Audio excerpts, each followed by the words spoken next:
کیونکہ ان کا خیال ہے کہ وہ ان کے اسٹرانگ ہولڈ ہے, وہاں پہ ان کا ووٹ بینک زیادہ ہے. لیکن الیکشن کمیشن نے سارا جو الیکشن تھا کالعدم قرار دے دے. وہ اس کے خلاف اسجد ملی جو تھے وہ سپریم کورٹ میں بھی گئے, تو سپریم کورٹ سے بھی آج جو فیصلہ آیا, جو بینچ بنا تھا, جسٹس عمر عطا بندیال تھے, جسٹس منیب اختر تھے اور جسٹس سجاد علی شاہ, اور انہوں نے بھی اس جو اسٹے آرڈر انہوں نے مانگا تھا, انہوں نے ان کی اس درخواست کو رد کر دیا. تو آج ہوا یہ ہے کہ الیکشن کمیشن نے تفصیلی فیصلہ بھی جاری کر دیا ہے ڈسکا الیکشن کے اوپر. تو اس تفصیلی فیصلے میں انہوں نے کہا ہے کہ جی الیکشن کا جو آرٹیکل ہے 218 اور جو الیکشن ایکٹ کی کلاس 9 ہے, اس کے تحت اس الیکشن کو کالعدم قرار دیا گیا ہے, کیونکہ وہاں پہ کافی انتخابی خلاف ورزیاں ہوئی ہیں. ڈی ایس پی ذوالفقار وک کے بارے میں آپ کو یاد ہوگا کہ نواز لیگ والوں نے کچھ دن پہلے ہی بتانا شروع کر دیا تھا کہ کیسے وہ حکومتی جماعت کو سپورٹ کر رہے ہیں. انہوں نے کہا کہ ان کا تبادلہ وہاں پہ کیا گیا. پھر انہوں نے کہا کہ الیکشن کمیشن نے کہا کہ آئی جی اور چیف سیکرٹری کو ہم کانٹیکٹ کرتے رہے, انہوں نے ہمیں رسپانس نہیں دیا. 40 پولنگ اسٹیشن پہ پولنگ روکی گئی تھی, جس میں سے جو 7 تھے ان میں 3 گھنٹے پولنگ روکی گئی, جو 5 تھے ان میں 2 گھنٹے, جو 3 تھے ان میں 80 منٹ جو پولنگ روکی گئی تھی. فائرنگ کے واقعات ہوئے. اچھا, بڑی انٹرسٹنگ بات یہ تھی کہ اسجد ملی نے لا اینڈ آرڈر سے متعلق کوئی شکایت وہاں پہ نہیں کی, لیکن 2 بندے قتل ہوئے, 7 لوگ زخمی ہوئے وہاں پہ. اور فائرنگ کے واقعات تو سب نے دیکھے, اسجد ملی کی اپنی ویڈیو موجود ہے جس میں فائرنگ وغیرہ ہوتی رہی ہے. تو یہ انہوں نے کہا کہ وہاں پہ بالکل صاف شفاف انتخابات نہیں ہوئے, لیونگ پلینگ فیلڈ دونوں امیدواروں کو نہیں ملی ہے, تو جس کی بنیاد پہ انہوں نے الیکشن کالعدم کرا. اچھا, اس میں لوگوں کو یہ بات بھی سمجھنی چاہیے کہ ڈسکا کا الیکشن ان کے لیے سہانے روح کیوں بنا ہوا ہے, اور یہ کیوں خوفزدہ ہیں کہ سارے حلقے میں دوبارہ الیکشن ہو. کچھ وجوہات آپ نے بتا دی. اصل میں وزیر آباد اور ڈسکا کے الیکشن میں دونوں میں بے انتہا دھاندلی ہوئی ہے. وزیر آباد کا ذکر اس لیے نہیں ہوتا کہ وہ سیٹ نون لیگ نے جیت لی ہے, لیکن وہاں پہ بھی پولنگ کی شرح کو بہت زیادہ سلو کیا گیا اور لوگوں کو اس طرح ووٹ نہیں ڈالنے دیا گیا جس طرح سے لوگ ووٹ ڈالنا چاہتے تھے. ڈسکا میں بھی یہی کچھ ہوا. ڈسکا میں چونکہ یہ بہت بہیمانہ طریقے سے ہوا, یہ پکڑے گئے. اب ان کا وزیر آباد میں مقصد شاید سیٹ جیتنا نہیں تھا دھاندلی سے. وزیر آباد میں ان کا مقصد یہ تھا کہ جو ڈفرنس ہے ووٹوں کا وہ کم سے کم کیا جائے, کیونکہ اگر ایکچوئل ووٹنگ ہو جائے اور پنجاب میں نتائج سامنے آ جائیں تو پھر پتہ چلے گا کہ یہ لوگ بہت بری شکست ان کو نصیب ہوئی ہے. اسی طرح جو ڈسکا میں ہوا کہ گاؤں کی جو آبادی تھی, جو گاؤں کے پولنگ اسٹیشن تھے, وہاں پہ تحریک انصاف کی سپورٹ تھی, وہاں پر ہی رزلٹ تبدیل کیے گئے. لیکن جو شہر کے پولنگ اسٹیشن تھے وہاں پہ کیا کیا گیا کہ پولنگ سلو کی گئی. اگر وہاں پر آپ کو درست الیکشن ہوتے ہوئے نظر آئیں گے, جو کہ ہم توقع کرتے ہیں کہ اب چونکہ وہ مرکز بن چکا ہے سب کی نگاہوں کا, تو وہاں درست الیکشن ہوں گے, تو جو ڈیفیٹ کا ریشو ہے وہ 15-20 ہزار ووٹوں تک جا سکتا ہے. ایک اور جو بات تھی نا ان کے فیصلے کے اندر, انہوں نے کہا جو وہ 20 ریٹرننگ آفیسرز آئے تھے وہ خوف زدہ تھے اور ان کے بیانات بدل رہے تھے.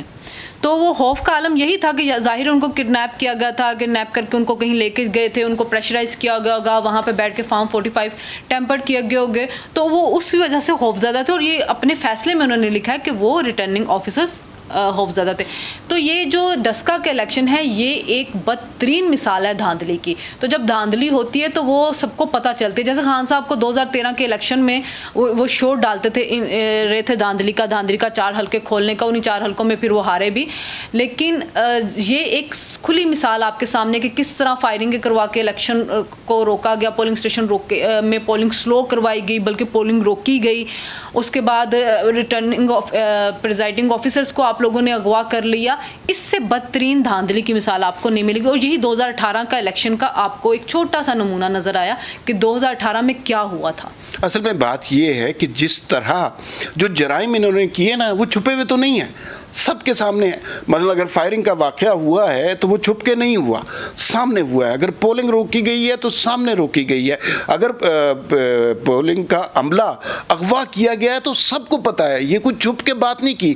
ان کی دیدہ دلیری دیکھیے کہ یہ وہ سارے جرائم کر رہے ہیں جو ریاست کے خلاف, ریاست کے اداروں کے خلاف, الیکشن کمیشن کے خلاف بہت بڑے جرائم ہیں. لیکن چونکہ انہیں پتہ ہے کہ ان کی بیکنگ بڑی سٹرونگ ہے, ان کے پیچھے 1 پیج والے ہیں اور وہی نعرے لگانے والے والے ہیں, وہی انہیں بچانے والے ہیں. اس لیے یہ جو جرم کرتا ہے کھلے عام کرتے ہیں اور اس سے نہ ڈرتے ہیں, نہ گھبراتے ہیں, نہ اداروں کا, نہ عدالتوں کا انہیں خوف ہے. ان کے ذہن میں یہ ہے کہ الیکشن کمیشن ہو یا سپریم کورٹ ہو یا کوئی اور عدالت ہو, ہر جگہ کوئی ثاقب نثاری بیٹھا ان کی مدد کر رہا ہوگا. ویسے بھی عمران خان جو کہتے ہیں نا اداروں کا احترام, یہ اداروں کا احترام نہیں, ایک ادارے کا احترام کرتے ہیں.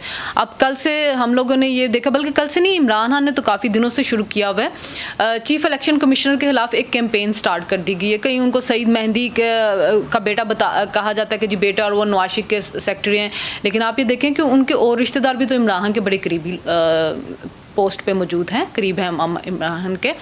تو ایک کیمپین چلا دی گئی ہے, ان کی کردار کشی شروع ہو گئی ہے, اور واٹس ایپ گروپس میں شاید میسیجز سرکولیٹ کیے جاتے ہیں, اور جو ان کے پسندیدہ اینکرز, رپورٹرز اور یوٹیوبرز ہیں ان کے ذریعے ایک کیمپین کروا دی جاتی ہے اس کے اوپر. اور یہ بھی ہے کہ جو چیف الیکشن کمشنر ہیں ان کی فیملی کے جو لوگ سول سروس میں ہیں ان کے خلاف بھی کاروائیاں شروع کر دی گئی. اصل میں تحریک انصاف کی ساری سیاست ہی یہی ہے, انہیں صرف گالی دینا آتی ہے اور زیادہ سے زیادہ غلیظ گالی دینی آتی ہے, الزامات لگانے آتی ہے, کردار کشی کرنی آتی ہے, اور اسی ترکیب سے وہ نواز شریف کو بھی اپنی دانست میں ہٹانے میں کامیاب ہو گئے. حالانکہ وہ اس کیمپین کی وجہ سے نہیں ہٹے تھے, اس کے پیچھے جو لوگ تھے وہ اب آپ کو سامنے آتے جا رہے ہیں. الزامات اتنے زیادہ لگا, اتنے زیادہ کہ کچھ ایک جو سوسائٹی کا حصہ ہے وہ ان الزامات کی وجہ سے ان کو واقعی کرپٹ سمجھتے ہیں, اور عمران خان جو بھی الزامات لگاتے ہیں وہ اس کو سچ سمجھنا شروع ہو جاتے ہیں, کیونکہ اتنے زیادہ تعداد میں لگائے گئے ہیں کہ وہ کہتے ہیں جھوٹ اتنا بولیں کہ وہ سچ لگنا شروع ہو جائے.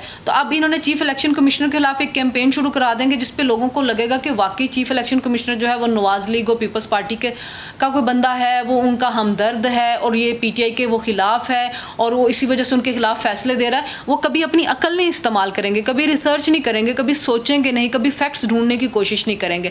تو عمران خان کو پتہ ہے کہ سوسائٹی کا ایک حصہ جو ہے وہ میرے اندھی تقلید کرتا ہے, تو اس اندھی تقلید کرنے والوں کے لیے انہوں نے یہ کیمپین سٹارٹ کروا کے ان کی کردار کشی شروع کروا دی ہے. اور اس بات کا انڈیا کل کچھ صحافیوں کے ٹویٹ سے بھی ملا, سینئر صحافی ہیں جنہوں نے اس بات کا خدشہ ظاہر کیا کہ اب تحریک انصاف کی جانب سے الیکشن کمیشن کے خلاف, الیکشن کمشنر کے خلاف ایک بڑی غلیظ قسم کی کیمپین سٹارٹ ہونے والی ہے. لیکن میں آپ کو یہ بتا دوں کہ جس طرح کا معاشرہ ہمارے ہاں ہے, جہاں پہ تصور کیا جاتا ہے ہر شخص کرپٹ ہے, ہر شخص رشوت لیتا ہے, ہر شخص جو ہے وہ بددیانت ہے, اس طرح کے معاشرے میں اگر چند لوگ بھی سچ بولنے پر آ جائیں, حق کا ساتھ دینے پر آ جائیں, تو پھر اس کے بعد آپ دیکھتے ہیں کہ وہ پورا معاشرہ تبدیل کرنے کی اہلیت رکھتے ہیں. الیکشن کمیشن کے جو فیصلے ہیں وہ اس بات کا ثبوت ہے کہ وہ کسی بات سے ڈر نہیں رہے. قاضی فائز عیسیٰ کی مثال آپ دیکھ لیجئے, ایک شخص کھڑا ہے اس سارے کرپٹ جوڈیشل سسٹم کے خلاف اور اپنی آواز بلند کر رہا ہے, اور اس کی آواز کتنی پاورفل ہے, وہ لوگوں تک انفلوئنس کر رہی ہے. اسی طرح چند صحافی ہیں جو اپنی بات اس مشکل کے دور میں بھی کر رہے ہیں, جہاں ان کے پاس نوکری نہیں ہے, جہاں ان کو جان کے خطرات ہیں, جہاں کبھی ان کے خلاف ایف آئی آر درج ہو جاتی ہے. لیکن چند لوگ ہی درکار ہوتے ہیں جو اگر سچ بولنا شروع کر دیں, حق بات کرنا شروع کر دیں, تو اس سے معاشرہ تبدیل ہو سکتا ہے. اور عمران خان صاحب کا ایک ایشو یہی ہے کہ یہ ان بلوں میں ہاتھ نہیں ڈالتے جہاں پہ سانپ ہوتے ہیں. تو جو ادارہ ان کو کمزور لگتا ہے وہ اس کے خلاف تو شروع ہو جاتے ہیں, لیکن جو ایک ادارہ ہے اس کے خلاف وہ کبھی کچھ نہیں کر سکیں گے, بلکہ ان کی جی حضوری ہی کرتے رہیں. لیکن عمران خان کے سپورٹرز بھی نا بعض اوقات انہیں سوچنا چاہیے کہ وہ کس طرح کی تقلید کر رہے ہیں. اور کل جو تحریک انصاف کے منہ پر تھپڑ پڑا ہے, ایسا تماچا شاید پہلے کبھی تحریک انصاف والوں نے نہ سہا ہو.